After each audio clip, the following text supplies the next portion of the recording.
What is up, guys, and welcome to PLO Poker Coaching and Breakdowns. Let's get right into the action here with a hand that we played at 1-2 on Ignition. We are in MP, and we raise it up with pretty weak aces and get called on the button, and the blinds fold.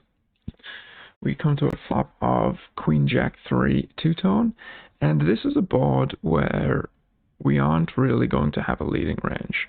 We are deep. We started close to 200 big blinds deep effective, and this is a very dynamic board and a board that's going to be hard to play out of position. Our opponent is also going to have a lot of middling rundowns, a lot of queens, a lot of jacks in his range. So if we look at the solver solution for this, there's a 10% lead frequency, but this is a situation whereby you can just think about checking your entire range to simplify it. And, looking at the equity distribution, it is somewhat even because we will also have jacks and queens and those rundowns in our range. So this check on the flop is more about the high SPR situation and the fact that we are facing a lot of difficult turns that are going to change the nuts, and our opponent is going to be able to leverage his positional advantage. So we go ahead and check, and the button comes out for a 3/4 pot size bet, and we have a decision to make with our overpair and nut flush draw. So we're obviously never folding in the spot. We have too much equity here. So the decision really is, do we want to check call or check raise? So here we have 3 clubs, which is going to often make us want to check raise and end the hand more often, just because we have less opportunity to make the nuts down the road and we block more of our opponent's continuing range. However, we're not really blocking hands that will be able to re-raise us if we do bet, so hands like Queen Queen, Jack Jack, and we also are not going to be able to call off a re-raise on the flop. So we have a hand that's kind of in the middle. We have solid equity, we have some showdown value with a good pair. We can also still make the nuts. So if you look in the solver, our hand ace 8-4 with 3 clubs is just going to be a call. As we said, this is a very merged hand.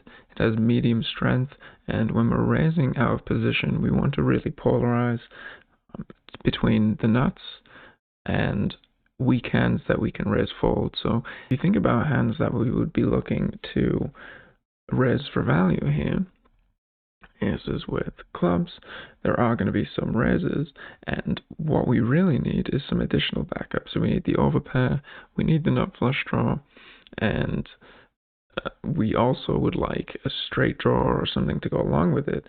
If we start having hands like ace, 10-8, we can raise these hands for value, and when we get 3-bet on the flop, we are going to call or stack off. So that's us not having to fold our equity. If, however, we want to balance that value range, we want to do it, let's say we have aces with a queen without clubs, but we have the ace of clubs, and you'll see here hands like ace, queen, deuce that are going to have a tough time continuing, but they can get some immediate folds on the flop with the ace of clubs blocker, the top set blocker, 2-pair blocker, and these hands are easy to get away from if we get raised. We just end up throwing them in the muck. So we do go ahead and make the call, and we see the 3 of hearts on the turn. Now, this isn't a great card for my range. I capped my range on the flop by not raising, so a lot of the queens and the jacks are taken out of my range, and so at this point I have more hands like wraps and straight draws and overpairs, maybe top pairs, and my opponent will have all of the nut hands, all of the queens full, all of the jacks full. So when that is the case and you're out of position against someone that has a big range advantage against you, you're going to basically check your whole range, and we can see this in the solver. So if we look at the first action on the 3, we pull up the equity graph, we can see that at the top end of the range, the in-position player of the button here has a big advantage, and that leads us to having a full range check on this card. So we do go ahead and check, and our opponent bets almost pot-sized bet, and this is what he wants to do. He wants to size up and go large in order to take advantage of his polarization and his equity advantage at the top end of the range. So he is going to also balance this with some bluffs, right? So he could be doing this with a middle pair hand, with a club blocker, or something that he wants to balance his range with. He can't always be doing this with equity, otherwise we can just purely overfold. And so we're looking at this bet, and we have the overpair with still a flush draw, and we have a very marginal hand that is effectively a bluff catcher at this point already, given that our opponent has started polarizing. So facing this bet on the turn, we are going to see a 50%-ish continue range, which is in line with MDF, and the sorts of hands that we're going to continue with are going to be ones that block our opponent's nutted range that he is representing, or have some nutted outs, or unblock his bluffs. So when we look at our hand, we're not necessarily blocking the value range. We are blocking his bluffing range. So the club draws out there, we have 3 clubs and the nut clubs.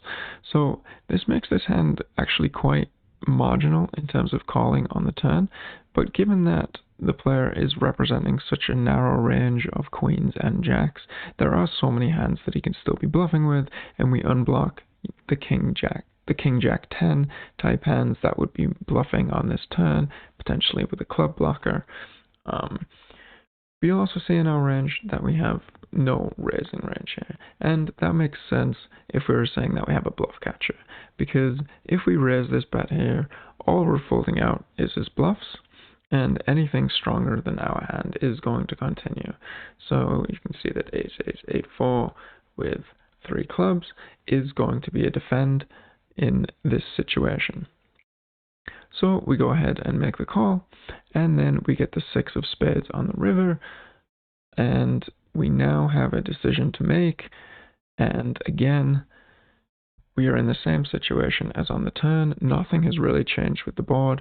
We still have a bluff catcher. Our opponent still has all the nutted hands, and so when we call, and we get the 6 of spades on the river, we'll see that we do not have a leading range, because again, we have, in fact, a more intensified version of the equity distribution chart, whereby our opponent has the nuts way more often, and we beat his air, because we can't really have air at this point.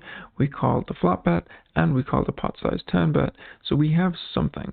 And so with a bluff catcher, you never want to lead, because you're only going to fold out bluffs that you beat, and you're only going to get called or raised by much better hands. So we do end up checking, hoping to get to showdown, and our opponent then bets pot, and we have a decision to make.